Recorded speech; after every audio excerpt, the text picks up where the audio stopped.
kepada Ustadz Abu Ahmad. Waktu dan tempat kami persilahkan. Tafadhol.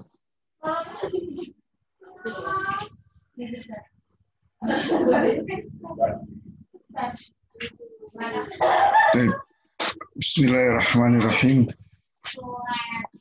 Assalamualaikum warahmatullahi wabarakatuh. Alhamdulillah. Wa bihi nasta'inu ala umuri dunya waddin. Asyhadu an la ilaha illallah wa asyhadu anna Muhammadan abduhu wa rasuluh, amma ba'd. Al-ikhwah rahimakumullah, kita bersyukur kepada Allah Ta'ala di malam hari ini kita masih diberi taufik oleh Allah Ta'ala untuk menjalankan kewajiban kita, yaitu bertolabul ilmi. Dan kita berharap apa yang kita lakukan ya betul-betul membawa manfaat untuk diri kita dan kaum muslimin. Ya, kemanfaatan di dunia, kemanfaatan di akhirat, kemanfaatan untuk urusan dunia kita maupun kemanfaatan untuk urusan agama kita. Nah, dan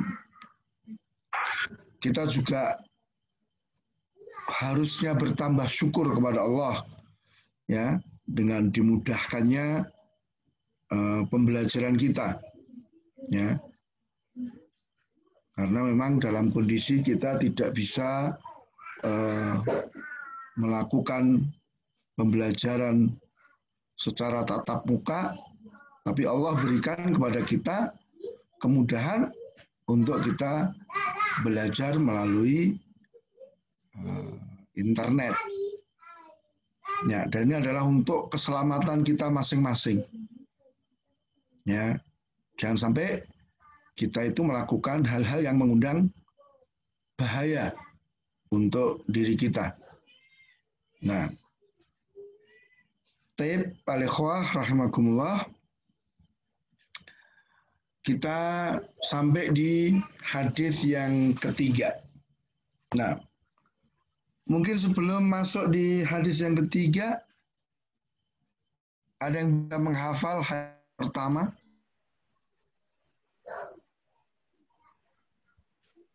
Ahmad Syamil.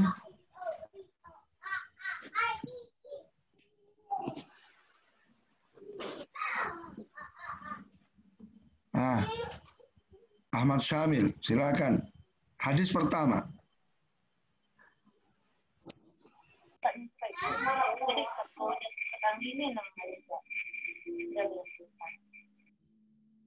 Coba Ahmad Syamil dibuka mikrofonnya, kemudian dibaca atau dihafalkan hadis pertama.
Silakan Ahmad Syamil. Ada orangnya enggak ini? Ampun Ustaz, saya belum hafal. Jawab dong. Lukman. Ya Ustaz. Ya, silakan dia hafal hadis pertama. an amiril mu'minina Abi Hafsin Amar bin al-Khattab radhiyallahu anhu qala Rasulullah sallallahu alaihi wasallam yaqulu innamal a'malu faman kana lidunya yusibuha Kok lewat? faman kanat hijratuhu ilallahi wa rasulihi wa hijratuhu ilallahi wa rasulihi waman kanat hijratuhu lidunya yusibuha wa hijratuhu ila Bukhari wa Muslim. Rufaid, hadis pertama. Ustaz. Ya. An Amiril Mu'minin Abi Hafsin Umar bin Al-Khattab qala sami'tu Rasulullah sallallahu alaihi wasallam yaqul sami'tu Rasulullah sallallahu alaihi wasallam yaqul innamal a'malu binniyat wa innamal likulli imri'in ma nawa faman kanat hijratuhu ila Allah wa rasulih hijratuhu ila Allah wa rasulih wa man kanat hijratuhu lid-dunya yusibuha aw imra'atin yankihuha fa hijratuhu ila ma hajara ilaihi fa hijratuhu ila ma hajara ilaihi rawahu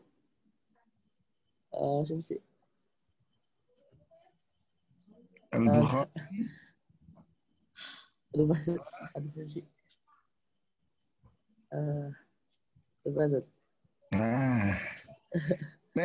Tolong dihafalkan ya yang lain ya. Jadi mumpung baru dua. Ya, mumpung baru dua. Nanti semakin lama kalau nggak dihafal, kalian akan beratan. Baik, kita masuk di hadits tsalis, al-hadits tsalis. An Abi Abdurrahman Abdullah ibn Umar ibn al-Khattab radhiyallahu ta'ala anhuma qala sami'tu Rasulullah sallallahu alaihi wasallam yaqul bunyal islamu ala khamsin syahadati an la ilaha illallah wa anna muhammadan abduhu wa rasuluh wa iqamis salah wa ita'iz zakah wa hajjil baiti wa shaumi Ramadan. Ya. Dari Abu Abdurrahman. Ini nama kunyah. Dan ini hal yang disunahkan. Ya, nama kunyah. Ini penting supaya orang itu tidak dipanggil dengan panggilan-panggilan yang jelek. Jadi kunyah itu dalam kebiasaan kita adalah nama panggilan. Wahai bapaknya fulan, kan begitu. Ya, Abu Abdurrahman. Anak-anak kecil perlu juga memakai nama kunyah supaya tidak dipanggil dengan panggilan yang jelek. Ya. Nama aslinya siapa? Abdullah. Ya, nama aslinya Abdullah. Bapaknya bernama Umar ibn al-Khattab yang meriwayatkan dua hadis sebelumnya, hadis pertama dan hadis kedua. Ya. Beliau ya Abdullah bin Umar radhiyallahu anhuma mengatakan aku mendengar Rasulullah sallallahu alaihi wasallam berkata bunyal islamu ala khamsin. Ya, Islam itu dibangun di atas 5. Jadi pondasi keislaman itu ada 5. Ya, apa? Syahadat alla ilaha illallah wa anna Muhammadar Rasulullah yang pertama. Yang kedua, menegakkan sholat, yang ketiga membayar zakat, yang keempat haji, yang kelima puasa Ramadan. Hadis ini diriwayatkan oleh Bukhari dan Muslim. Nah, hadis ketiga ini sama dengan hadis kedua kemarin ketika Rasul ditanya tentang fa'ahbirni anil Islam. Maka Rasulullah menjawab dengan 5 perkara ini. Coba perhatikan. Yang membedakan penyebutan Islam dalam hadis ketiga dan hadis kedua itu di mana? Alif. Apa Zat? Enggak, gitu. Aduh, gimana Aduh, kamu? apa Zat? Waduh. Ngelihat apa kamu? Aduh Zat nih, anak berkamera nih, ganteng Zat. Taib. Yang membedakan penyebutan rukun Islam di hadis ketiga dan kedua. Hadis kedua itu apa? Di hajinya dan puasa. Kalau di hadis kedua itu haji puasa duluan. Kalau hadis ketiga haji duluan baru puasa. Nah, barakallahu fikum. Jadi yang membedakan adalah urutan penyebutan rukun Islam. Ya kan? Kalau di hadis kedua kemarin apa? Habis zakat, puasa, kemudian apa? Haji. Haji yang nomor 5 kan? Tapi di hadis ketiga ini, ya, haji jadi nomor 4. Nah, kemudian al-ikhwah rahimakumullah. Jadi hadis ini hadis yang sangat penting karena dikatakan bunyal Islam. Islam dibangun di atas 5. Berarti yang menjadi pokok pondasi keislaman itu adalah 5 perkara ini. Kalau hilang salah satu, ya habis, hancur Islam itu. Karena ini yang menopang gitu. Ya, jadi namanya rukun itu adalah perkara yang menopang sesuatu yang ada di atasnya. Gitu. Di sini ada 5. Padahal sebetulnya kalau kalian perhatikan, Rasul menyebutkan apa? Syahadatu alla ilaha illallah wa anna Muhammadan abduhu wa rasuluh. Itu sebetulnya 2 perkara. 2 syahadat, ya kan? Syahadat alla ilaha illallah dan syahadat Muhammadan abduhu wa rasuluh. Itu 2 perkara. Tetapi di dalam hadis itu dijadikan 1 rukun. Ya. Kenapa? Karena ini 2 perkara yang tidak boleh dipisahkan. Maka nanti dalam bersyahadat seseorang itu tidak boleh, aku syahadatnya la ilaha illallah saja, aku Muhammad Rasulullah, nggak mau misalnya, nggak boleh, nggak sah keislamannya. Dan juga kalau misalnya orang meyakini syahadat Muhammad saja, syahadat Muhammad Rasulullah, tanpa mau bersyahadat la ilaha illallah, itu juga nggak bisa. Ini 2 perkara yang harus dikumpulkan jadi 1. Ini rukun pertama. Dan ini yang dikatakan miftahul Islam. Ya, kunci masuk Islam itu syahadat. Ya. Jadi syarat pokok seorang dikatakan muslim, ya syahadat ini. 2 kalimat syahadat. Dan tentunya sebagaimana kita tahu, seseorang di dalam mengucapkan persaksian itu harus mengetahui maknanya. Jangan sampai kita bersaksi tapi nggak ngerti yang disaksikan apa. Itu nggak diterima. Jadi misalnya kalian sedang asyik belajar online, tiba-tiba terdengar suara berat di depan rumah kalian. Keluar, orang udah pada geletak. Ada sepeda motor kecelakaan. Polisi datang. Saksinya mana? Saksinya. Oh saya Pak. Gimana tadi? Wah saya nggak tahu Pak. Saya hanya dengar dari dalam rumah berat keluar udah pada geletak seperti ini. Gitu. Ya, sebentar ya, sebentar. Ya, gimana Dok? Ya. Mungkin istirahat. Atau coba atau gini, tak kasih nomor istrinya ya. Tak kasih nomor istrinya. Ya, oke. G. Maaf Evan ya, saya sedang koordinasi. Ya.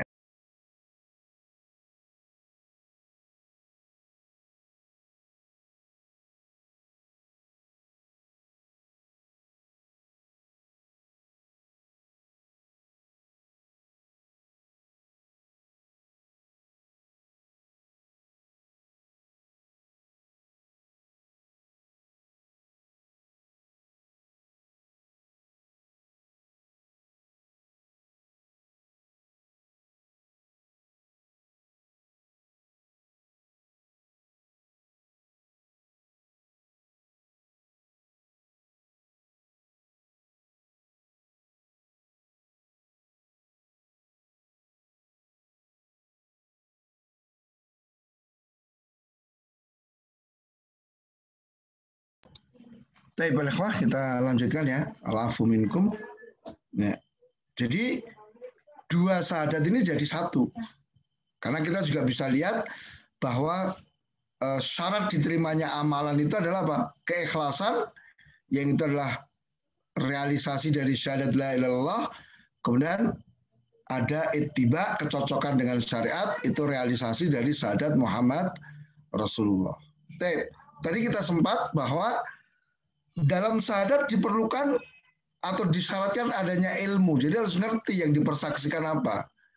Ya kan tadi saya contohkan kecelakaan, kamu datang ngaku sebagai saksi, ditanya polisi, oh saya nggak ngelihat, saya nggak tahu. Tahu-tahu udah pada ngelihat, itu kan nggak diterima persaksianmu. Ya, itu hanya kasus kecelakaan, itu aja nggak diterima kalau orang nggak ngerti. Apalagi ini persaksian yang paling besar. Yang dipersaksikan adalah Allah Tabaraka wa Ta'ala. Tauhid yang dipersaksikan adalah Rasul Sallallahu Alaihi Wasallam. Jadi kalau orang bersaksi tapi nggak ngerti, itu ya seperti orang ngigau, ya seperti orang melindur, ngomong tapi nggak ngerti apa yang diomongkan, ya atau seperti orang mabuk, ya seperti ini kan nggak dianggap ucapannya. Maka ini penting sekali memahami makna dua kalimat syahadat.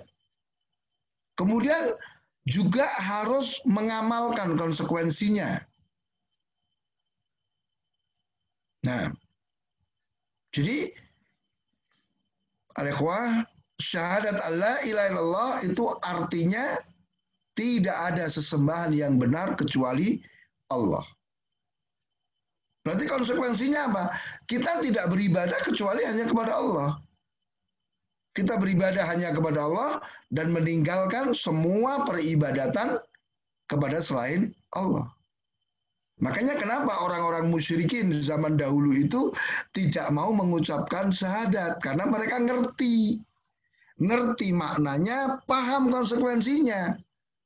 Lihat ucapan mereka, musyrikin, Abu Lahab dan kawan-kawan. Ketika disuruh mengucapkan la ilaha illallah, apa jawabannya? Aja'ala alihatan ilahan wahida? Apakah kami harus menjadikan sesembahan itu hanya satu saja? Ya, ini hal yang aneh katanya. Atau jawaban yang lain apa? Ya. A'inna latariku alihatina di syair majnun. Apakah kami harus tinggalkan sesembahan-sembahan kami hanya perkara hanya ucapan seorang penyair yang gila? Ya. Gitu. Jadi mereka paham betul ketika mengucapkan syahadat berarti apa? Mereka harus meninggalkan sesembahan yang mereka sembah dari selain Allah Tabaraka wa Ta'ala. Gitu. Ya. Ini penting banget. Nah, beda dengan orang-orang sekarang. Kalau orang sekarang karena nggak paham, mereka mau bersahadat. Sehingga dampaknya apa? Meskipun sudah bersahadat, kondisinya tidak berubah. Ya, kalau zaman dahulu, orang itu kalau bersahadat langsung berubah 180 derajat. Yang semula menyembah patung dan sebagainya, dia tinggalkan patung-patung itu. Sekarang kan coba, nggak ada perubahan. Maka sebagian ulama mengatakan bahwa orang-orang musyrikin zaman Rasul itu lebih pintar daripada musyrikin hari ini. Ya. Dan perlu diingat oleh ikhwah, ucapan syahadat tanpa mengenal maknanya, tanpa menjalankan konsekuensinya itu tidak ada manfaatnya. Sama dengan orang yang tidak mengucapkan. Coba misalnya, perhatikan oleh ikhwah, kamu membaca Al-Quran, tapi nggak paham maknanya. Dengan orang yang tidak membaca Al-Quran, itu kan sama, toh? Sama atau beda? Sama. Dari sisi apa? Sama-sama nggak paham. Sama-sama tidak akan bisa mengamalkan. Maka di sini pentingnya ilmu, dan ilmu yang paling hebat adalah ilmu tentang tauhid. Ya, ini. Berapa banyak orang karena tidak paham tentang makna syahadat anna Muhammadan abduhu wa rasuluhu, tidak bisa menjalankan kewajibannya. Tidak mau mengikuti Rasul, atau berlebihan dalam mensikapi Rasul. Ya kan? Nah, padahal konsekuensi dari syahadat anna Muhammadan abduhu wa rasuluhu ya apa? Kita harus mempercayai, membenarkan semua yang diucapkan oleh Rasul, masuk akal ataupun tidak. Kita harus mengerjakan apa yang diperintahkan, kita meninggalkan apa yang dilarang, dan kita beribadah kepada Allah dengan syariat yang diajarkan oleh Rasul. Itu konsekuensi daripada syahadat anna Muhammadan abduhu wa rasuluhu. Perhatikan, kalimat abduhu supaya orang tidak melampaui batas. Beliau SAW manusia biasa, ada memiliki sifat-sifat kemanusiaan. Maka tidak boleh kita berlebihan mengatakan, oh Rasul itu ngerti yang gaib, oh Rasul itu mengurusi segala urusan. Tidak. Dia manusia biasa. Cuman beliau diangkat sebagai Rasul, maka tidak boleh diremehkan. Begitu. Ya, ini rukun yang paling pokok, ya. Sehingga kalau kita membahas bagian-bagian keimanan, Rasul katakan apa?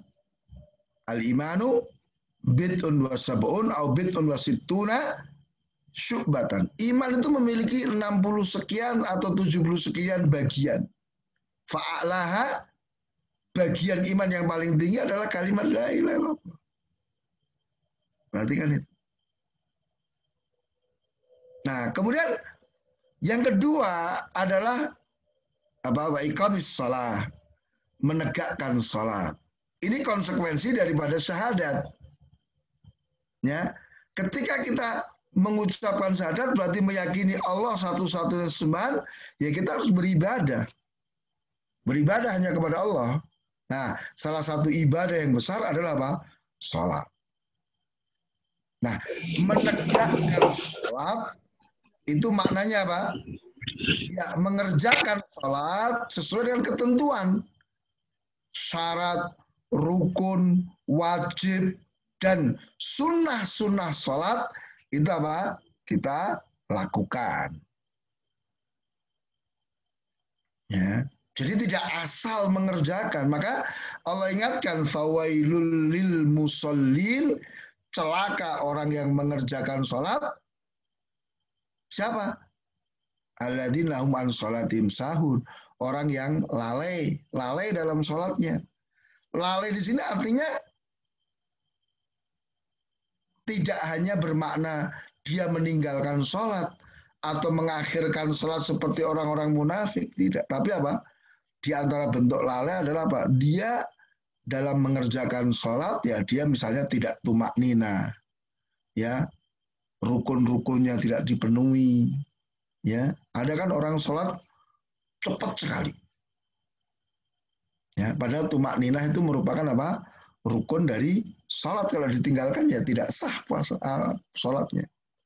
Itu sholat. Dan sholat ini ibadah yang sangat agung. Coba kalian perhatikan, ya ikhwah rahimakumullah.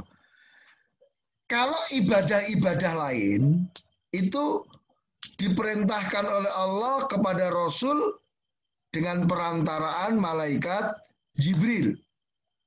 Tapi kalau sholat, langsung kan, Allah sendiri yang perintah. Yang kedua, sholat itu, ibadah-ibadah yang lain diwajibkan, diperintahkan ketika Rasul di bumi. Kan gitu. Tapi sholat di mana diperintahkan? Luqman. Nah, sholat diperintahkan di mana? Luqman. Di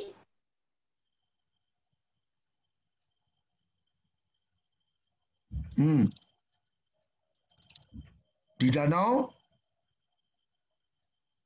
atau di atas kapal?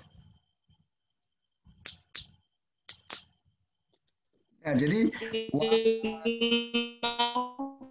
zakat itu kan diperintahkan di bumi. Kalau sholat di mana? Diperintahkan.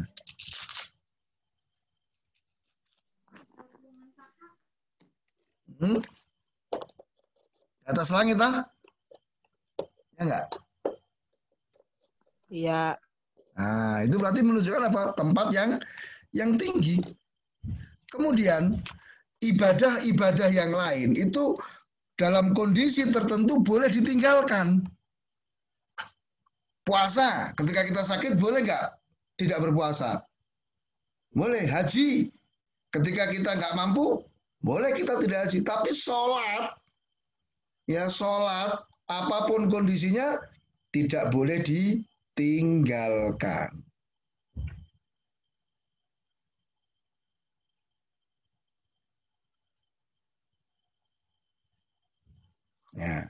Ya, jadi ketika kita yang masih hidup gitu ya, harus tetap sholat.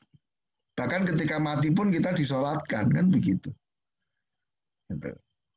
Ini istimewanya sholat, maka Rasul menjadikan sholat ini pembeda antara seorang muslim dengan seorang kafir. Jadi yang membedakan kita dengan mereka orang kafir apa? Tarkus sholah. Gitu.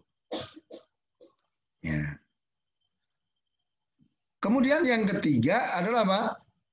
Tadi menunaikan zakat, membayar zakat. Yang dimaksud di sini adalah zakatul mal. Ya, zakat mal yang nanti di pelajaran fikih mesti ada pembahasannya. Ya, emas, perak, nanti ada zakat dari peternakan, yaitu onta, sapi dan kambing. Nanti ada zakat pertanian, ya, biji-bijian. Nah, dan itu sebetulnya tidak memberatkan. Karena apa? Zakat itu hanya harta-harta tertentu. Ya, hanya harta-harta tertentu dan jumlahnya nggak banyak gitu loh. Ya, maka di sini Rasul sallallahu alaihi wasallam menyebutkan wasodaqatu burhanun. Zakat itu sebagai bukti apakah keimanan kita benar atau tidak. Itu. Jadi sering ya zakat itu nanti dalam Al-Quran disebut dengan apa? Lafaz sodakoh. Sodakoh yang wajib. Ya, itu. Kemudian haji, ya, seperti kita ketahui, yaitu datang ke Makkah untuk melaksanakan ibadah-ibadah tertentu, ya, sebagaimana yang dicontohkan oleh Rasul. Sallallahu Alaihi Wasallam. Jadi ini khusus haji itu ya ke Ka'bah di Mekah sana. Jadi nggak ada haji kuburan, itu nggak ada. Ya, datang ke kuburan, tawaf di kuburan. Nah. Dan disyaratkan pada haji itu apa? Kemampuan. Baik kemampuan fisik ataupun kemampuan harta serta kemampuan untuk bisa sampai ke sana. Jadi misalnya, oke, badan kita sehat, kita punya uang, tapi kondisi nggak aman. Ya, kita nggak bisa sampai ke Mekah dengan aman, maka ini gugur kewajibannya. Nah, dan haji itu keutamanya juga sangat besar. Kemudian yang kelima dalam hadis ini apa? Puasa Ramadan. Ini puasa yang diwajibkan kepada kaum muslimin, ya, puasa Ramadan. Nah, jadi ini adalah apa? 5 dari rukun Islam. Dikatakan bunyal Islamu, ya, dibangun Islam itu di atas 5 perkara. Nah, jadi ini harus betul-betul kita pahami. Jangan sampai kita tinggalkan. Jadi meskipun kita belum bisa mengerjakan, ya, misalnya haji, kita belum bisa mengerjakan, tapi kita harus yakin bahwa itu adalah kewajiban. Itulah rukun. Jangan sampai kita mengingkari salah satu dari 5 perkara itu. Karena mengingkari salah satunya itu menjadikan orang keluar dari keislaman, kafir begitu. Baik. Ya, dan al-ikhwah yang paling urgent dari 5 itu adalah apa? Syahadat. Ya, karena perhatikan ya, orang-orang musyrikin zaman Rasul itu yang 4 itu mereka udah kerjakan loh.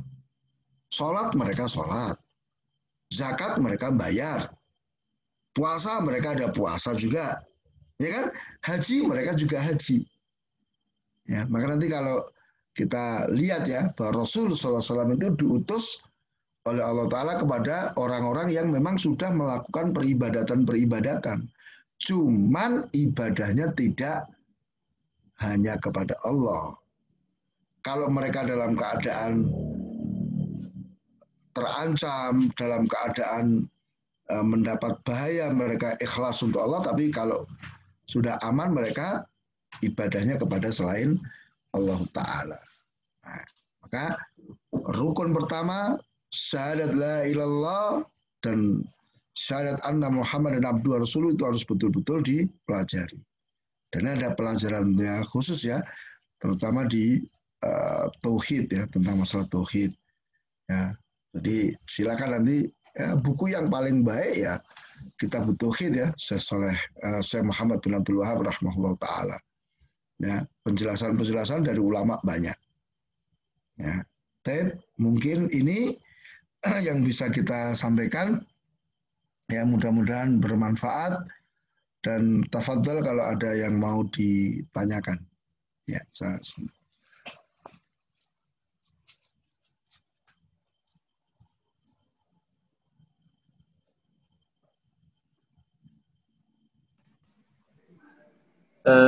silakan kalau ada yang mau bertanya.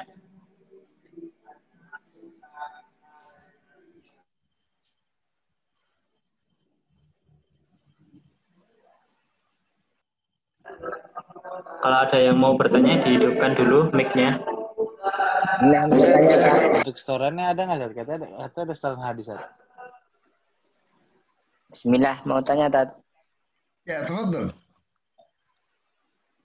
Apakah setiap seorang yang sudah balik itu wajib untuk bersyahadat kepada salah seorang di antara kaum muslimin? Ya, orang yang sudah balik, tadi pertanyaannya, orang yang sudah balik apakah dia wajib bersyahadat di hadapan orang lain, kan begitu? Ya. Ya. Kalau dia orang tuanya itu muslim, ya tidak perlu karena dia sudah muslim sejak kecil, kan begitu. Kecuali kalau dia kemudian murtad, ya murtad, keluar dari Islam, lah pengen masuk Islam lagi, ya dia harus bersyahadat karena nanti di antara hal yang harus dilakukan ketika kita atau seseorang itu masuk Islam, ya, dia mengucapkan dua kalimat syahadat dengan syarat-syaratnya. Yang kedua, dia harus mengumumkan keislamannya itu. Kenapa? Ya supaya dia mendapatkan hak dan kewajiban sebagai seorang muslim. Coba kalau misalnya ada orang kafir, kemudian dia masuk Islam, dia udah syahadat, tapi dia diam-diam nggak memberitahu siapapun. Maka ketika dia mati gimana? Orang akan menghukumnya apa? Muslim atau kafir? Dia akan diperlakukan sebagaimana orang kafir. Gitu. Ini pentingnya kita mengumumkan, kecuali dalam kondisi yang darurat, maka orang boleh menyembunyikan keislamannya. Seperti misalnya ada sebagian kaumnya Fir'aun. Ada yang hafal ayatnya? Wa qala alladzi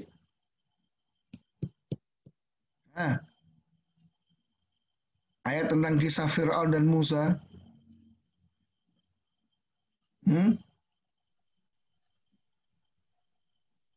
Ada yang hafal? La ya'lam.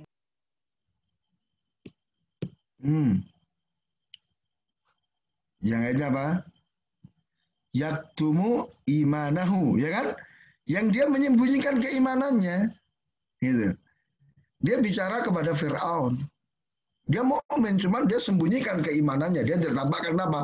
Wah, ini kalau menampakkan keimanan mati dia. Kan gitu.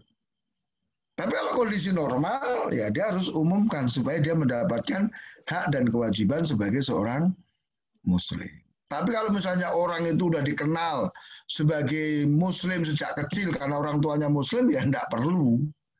Ya, kecuali kalau tadi dia pernah diketahui murtad, ya, keluar dari keislaman, maka untuk dia masuk Islam lagi, ya dia harus mengumumkan. Dan syahadat itu tidak harus di hadapan orang sih. Jadi dia sampaikan saya sudah muslim. Gitu. Ya. Wallahu ta'ala alam. Baik, yang lain? Anastat. Ya. Apakah boleh membaca kunut pada saat salat subuh itu wajib atau tidak, Ustaz?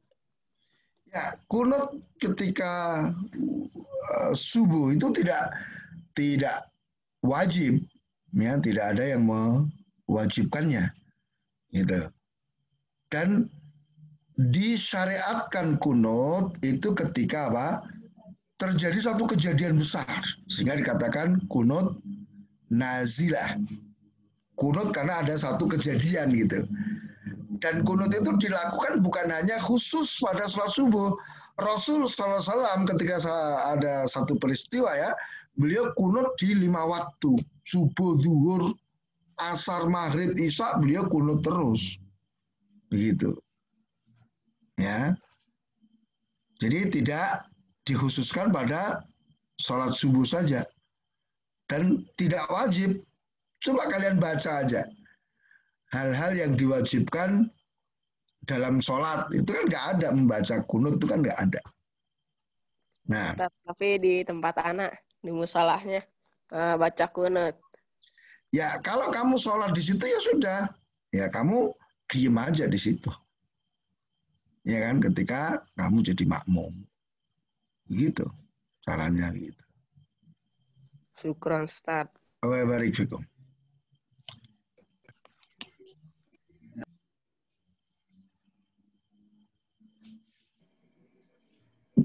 Ustadz, ini ada yang pertama dari chat.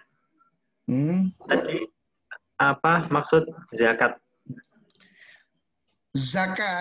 Zakat secara bahasa itu artinya membersihkan.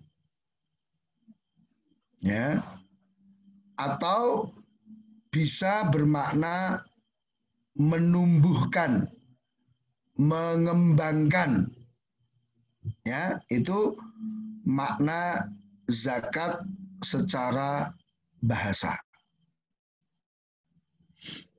Adapun secara istilah, zakat itu mengeluarkan harta tertentu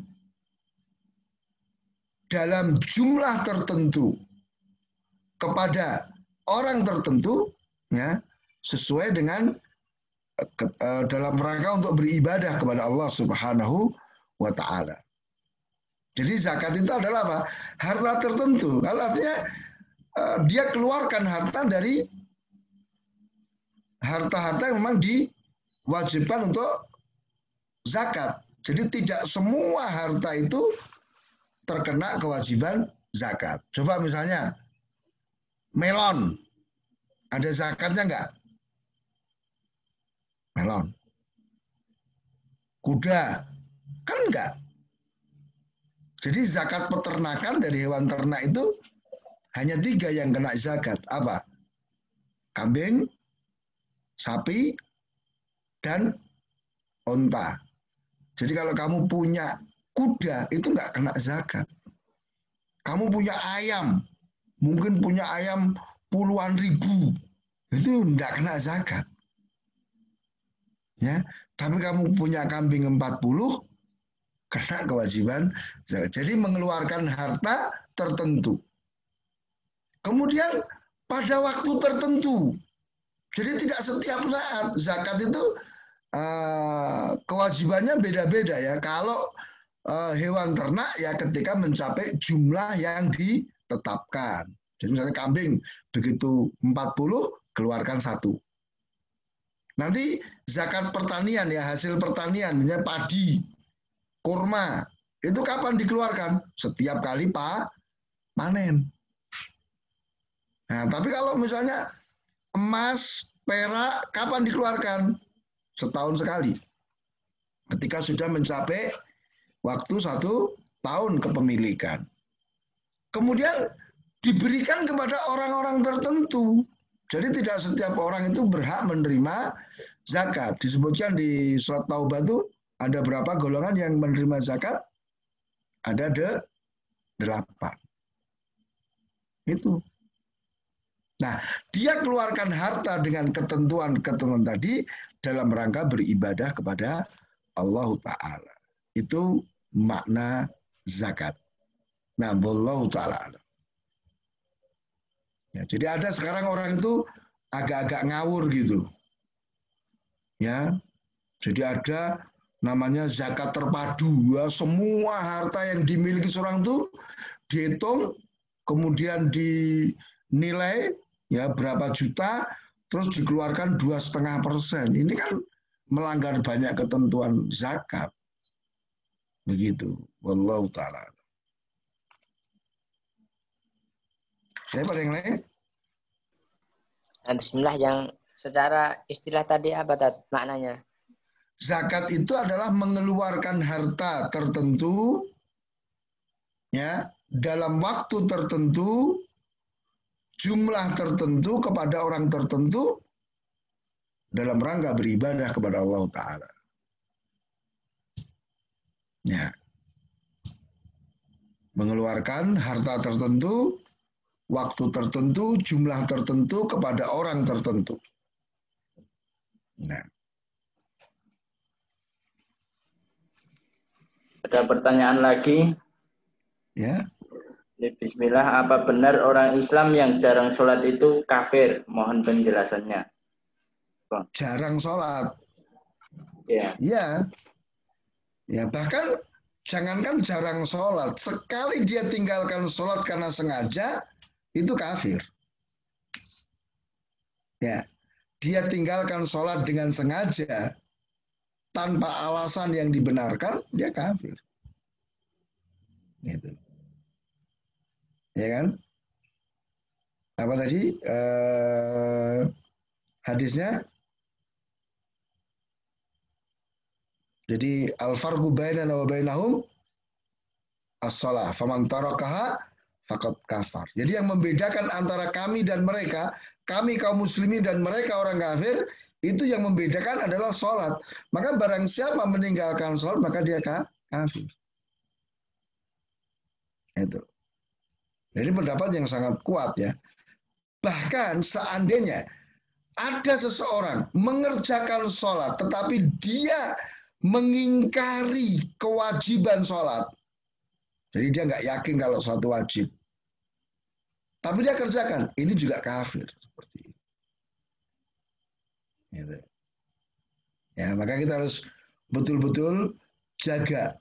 Tadi saya katakan, sholat ini adalah ibadah yang tidak boleh ditinggalkan apapun keadaannya.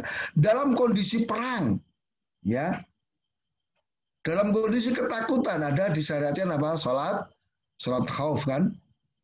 Itu. Bahkan seandainya orang, waduh bajunya najis, tidak bisa ngadep kiblat, nggak bisa ganti ini, ya silakan sholat ala kadarnya, apa yang dia mampu. Gitu? Silakan, mungkin dia nggak bisa hadis apa? Sholli qa'iman wa illam yastati' faqa'idan. Ya, sholatlah dengan berdiri. Kalau nggak mampu silakan dengan duduk. Kalau nggak mampu silakan dengan berbaring miring. Kalau nggak mampu silakan dengan berbaring terlentang. Bahkan sampai dengan isyarat. Iya kan? Itu pokoknya tidak boleh ditinggalkan selama orang itu masih punya akal. Tidak boleh meninggalkan sholat. Nah,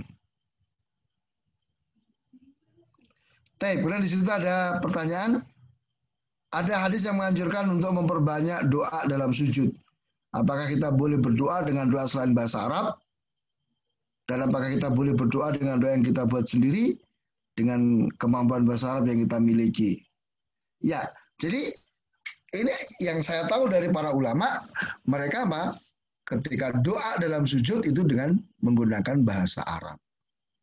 Itu. Dan doa yang paling utama itu adalah dengan doa-doa yang datang dari Rasul Shallallahu Alaihi Wasallam. Itu doa yang paling afdal. Meskipun ya boleh aja kita doa dengan bahasa kita. Karena bukan bahasa kita, dengan apa? Dengan buatan kita sendiri. Ya. Tapi sekali lagi yang paling bagus doa dengan doa Rasulullah SAW. Maka saya sarankan ya, saya anjurkan pada kita semua, yuk dihafalkan doa-doa yang datang dari Rasulullah. Dihafalkan. Kemudian dipahami maknanya, itu penting. Jangan sampai kita berdoa tapi nggak ngerti. Ya saya ini minta apa kepada Allah. Jadi kita doa Rabbana atina fid dunya hasanah wa fil akhirati hasanah wa qina adzabannar. Tapi kita nggak paham artinya itu. Nah gimana minta kok nggak ngerti yang diminta? Lucu kan? Serius nggak akhirnya? Nggak serius. Padahal doa itu salah satu syarat untuk dikabulkan adalah apa? Datang dari hati yang khusyuk, yang serius. Allah tidak menerima, Allah tidak akan menjawab doa dari orang yang hatinya lalai. Itu. Ya. Coba misalnya, kenapa tadi saya katakan doa yang paling bagus adalah doa yang datang dari Rasul. Kita ini kalau minta, coba misalnya ketika antum sakit, doa antum bagaimana? Hah? Ketika kamu sakit, minta sembuh, itu gimana cara doa antum? Kalimatnya bagaimana? Ya. Kebanyakan kita kan hanya apa? Ya Allah sembuhkanlah saya, kan gitu kan? Ya Allah angkat penyakit saya. Sebatas. Tapi ketika Rasul berdoa, lihat, kita apa? Minta sembuh dengan kesembuhan la yughadiru saqama. Kesembuhan yang tuntas, tidak meninggalkan bekas sedikit pun. Ya tak? Luar biasa ini Rasul SAW. Ya. Maka doa yang paling bagus yaitu ya, doa dengan yang datang dari Rasul SAW. Meskipun tadi apa, seandainya kita berdoa dengan kalimat-kalimat kita sendiri ya monggo, nggak apa-apa, sah-sah saja. Kemudian tadi kemampuan bahasa kita ya tadi dihafal, doa-doa itu dihafal, difahami maknanya. Kapan batas akhir sholat tahajud? Ya sebelum masuk waktu apa? Subuh. Itu batasnya. Ya, kapan dilakukan? Setelah sholat isya. Ya kan? Meskipun tadi mungkin ya para ulama membedakan antara qiyamul lail dengan tahajud, dengan tarawih dan sebagainya. Tapi sebenarnya intinya sama, sholat malam. Gitu. Jadi hanya istilah-istilah saja. Ada yang mengistilahkan, oh kalau sholat malam dikerjakan sebelum tidur dinamakan ini, oh kalau setelah tidur dinamakan ini. Gitu. Ya, tapi intinya adalah kita sholat malam. Nah, wallahu ta'ala alam.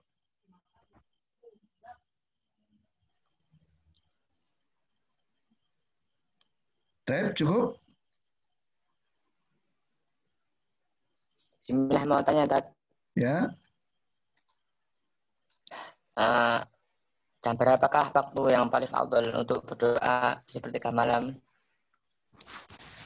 Ya sepertiga malam. Sepertiga malam. Kamu hitung aja, maghrib itu jam berapa, subuh jam berapa. Ya, lalu kamu bagi 3. Jadi nanti ada sepertiga pertama, sepertiga kedua, sepertiga akhir kan gitu kan? Nah, itu.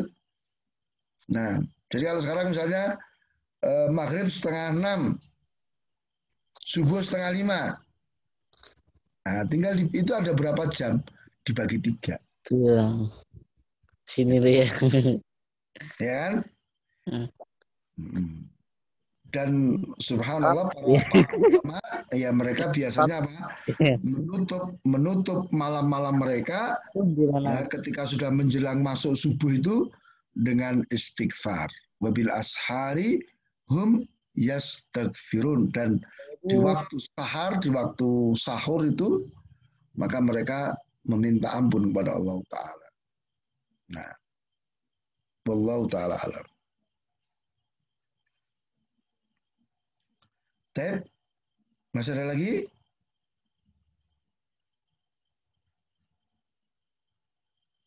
Kalau nggak ada kita cukupkan ya. Mudah-mudahan apa yang kita pelajari, apa yang kita sampaikan itu bermanfaat, dan kalau ada kesalahan saya beristighfar kepada Allah Ta'ala. Dan kita akhiri dari saya cukup. Subhanakallahumma bihamdika asyhadu an la ilaha illa anta astaghfiruka wa atubu ilaik. Wassalamualaikum warahmatullahi wabarakatuh. Waalaikumsalam warahmatullahi wabarakatuh. Waalaikumsalam warahmatullahi wabarakatuh. Baik. Demikian tadi taklim dari Ustadz Abu. Semoga kita mendapatkan faedah yang banyak dan kita mendapatkan ilmu yang bermanfaat sehingga kita amalkan di kehidupan sehari-hari. Wassalamualaikum warahmatullahi wabarakatuh. Ya, silakan absen. Tulis namanya.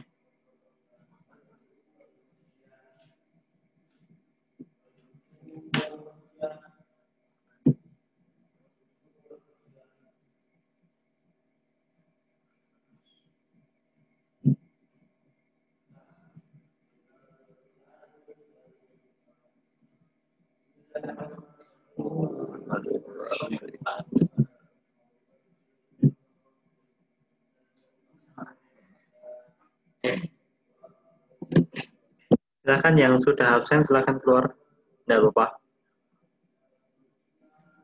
Yang belum absen mengisi dulu absennya.